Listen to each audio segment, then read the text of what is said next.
is used to wandering around. That's what the word samsara means. It's not a place, it's an activity, it's something you do.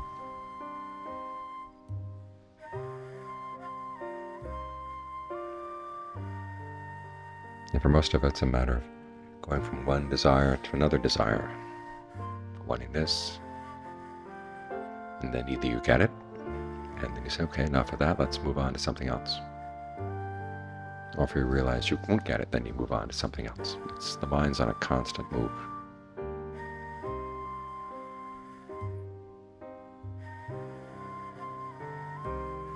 Creating what's called bhava literally means becoming or being.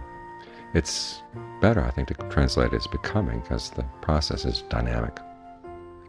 It's not like being as a metaphysical absolute. It's becoming something, being something, being somewhere. You actually create the where through your focus on a particular desire, a particular craving. And it's something we do all the time, both on the cosmic level as you go from one life to the next, and also on the immediate level as you're sitting here, focusing on one object, losing interest, focusing on something else.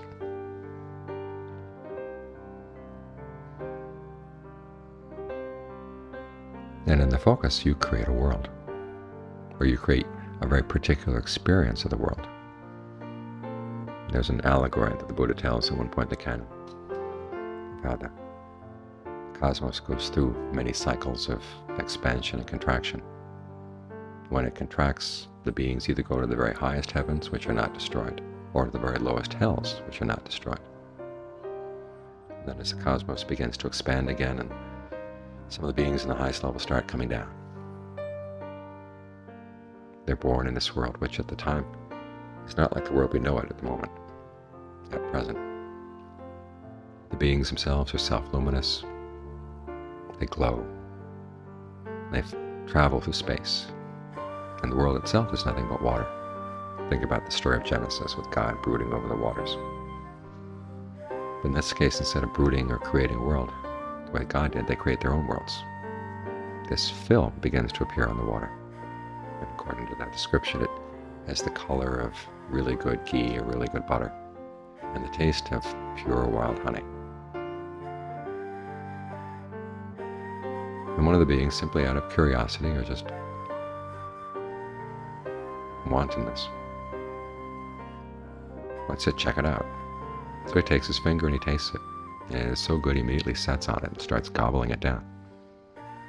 Then the other beings follow suit. And as they do this,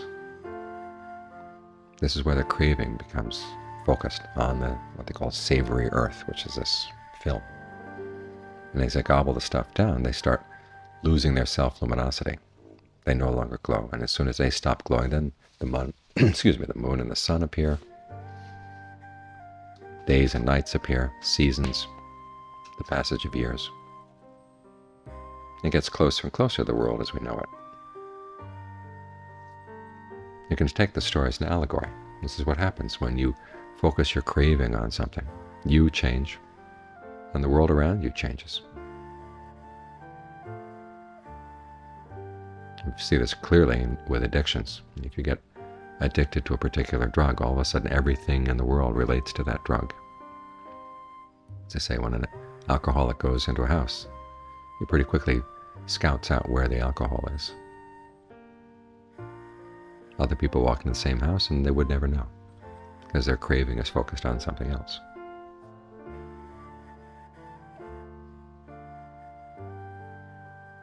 Then as you get focused on a particular thing, your mind begins to narrow down, especially if it's an unskillful kind of craving. So it's through your craving that you create a focus around which you have an experience of the world, you have an experience of yourself. You define yourself through your craving.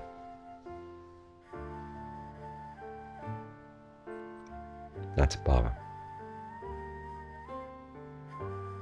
Now the thing about the mind is it can move from one bhava to another, one becoming to another. It also turns out that if you try to destroy bhava, sometimes we hear about putting an end to further becoming, you think, well, all you have to do is just destroy what you've got. And there's so many ways people do that.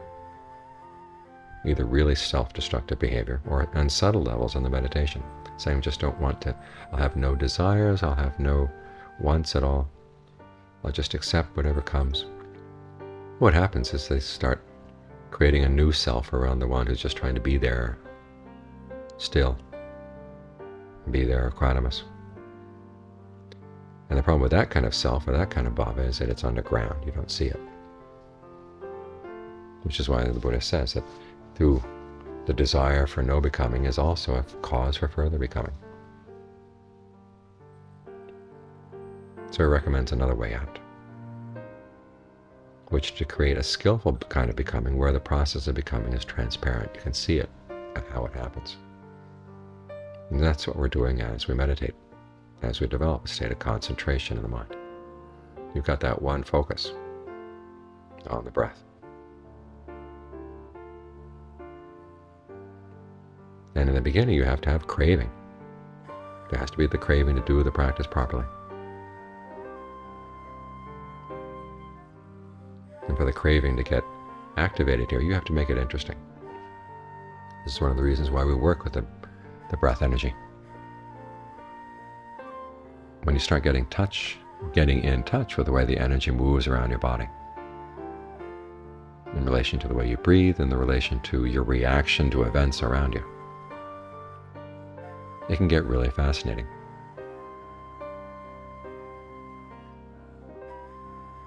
So this is why it's important when you meditate, is that you don't have too many hard and fast rules about how you're going to explore the energy in the body. You want to follow your interest, because otherwise the mind's not going to stay. If it feels tied down, it's going to start squirming and it's going to find another focal point for its craving. It'll want to create a different world, but a world that doesn't have the same clarity. So you do what you can to keep the mind here. In some ways you can force it by being strict with it, not allowing it to go wandering off. But that kind of strict parenting, if it's not tempered with love and not tempered with understanding, is going to create a problem child.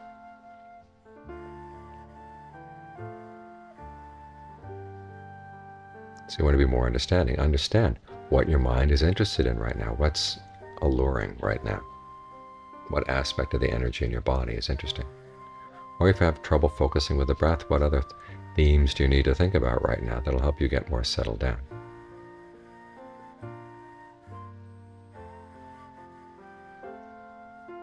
Sometimes when you're feeling anxious or scattered, it's helpful just to think put toe in the mind, put with the in-breath, toe with the mind, without paying too much attention to how the breathing feels. Just give it something to stay with. Or if you're feeling discouraged in the practice, think about other people who've had problems in the practice and yet were able to get through them, come out on the other side. If you're feeling lazy, you can think about death. If you find yourself pulled to lustful thoughts, you can think about what you've got inside your body and what that other person has inside his or her body.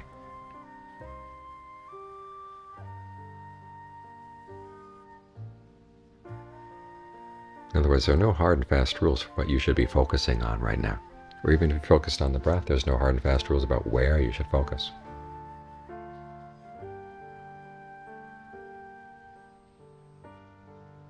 This is a common theme in the forest tradition. John Munn didn't have a John Munn meditation technique. And he didn't create a lot of rules about how it had to be done. You give his students a topic and then send them off. And leave it up to them to figure out how they'd get their minds to settle down around that topic. And with having a lot of time out in the forest, you could experiment.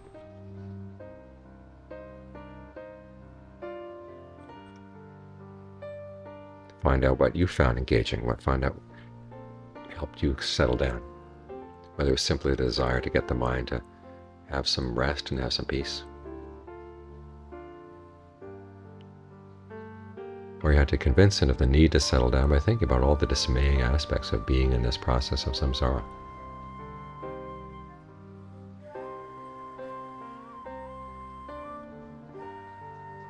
Whatever pulled you into the present and helped you to stay there. As long as it worked, it was Dharma.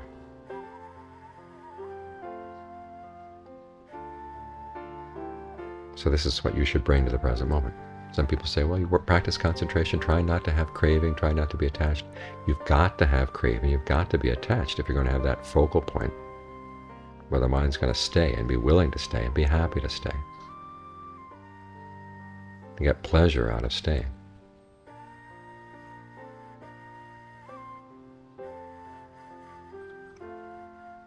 So try to take an interest in the breath. Give yourself reasons to stay. When the mind gets bored, we'll give it variations in the breath, variations in your focal point. There are lots of ways you can stay with the breathing. Lots of ways you can conceive the breath process in the body. There are things we can learn from Tai Chi or the Chinese teachings on Qi and how it's supposed to flow. And there are other things we should learn on our own, experiment.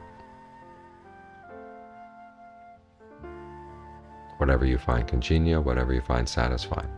If it helps the mind stay with the body in the present moment, with a sense of well-being, that's Dharma.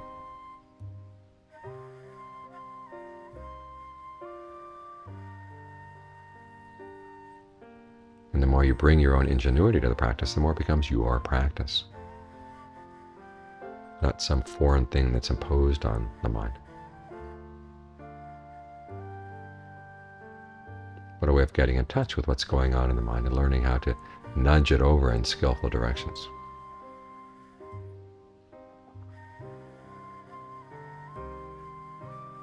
So learn to use your ingenuity.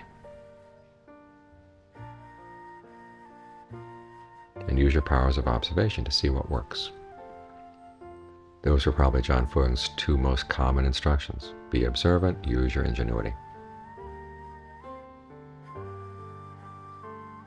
Play with the breath, he would say. Not in a lazy, lackadaisical way, but when a serious athlete would play a particular sport, wanting to master it, wanting to do it well.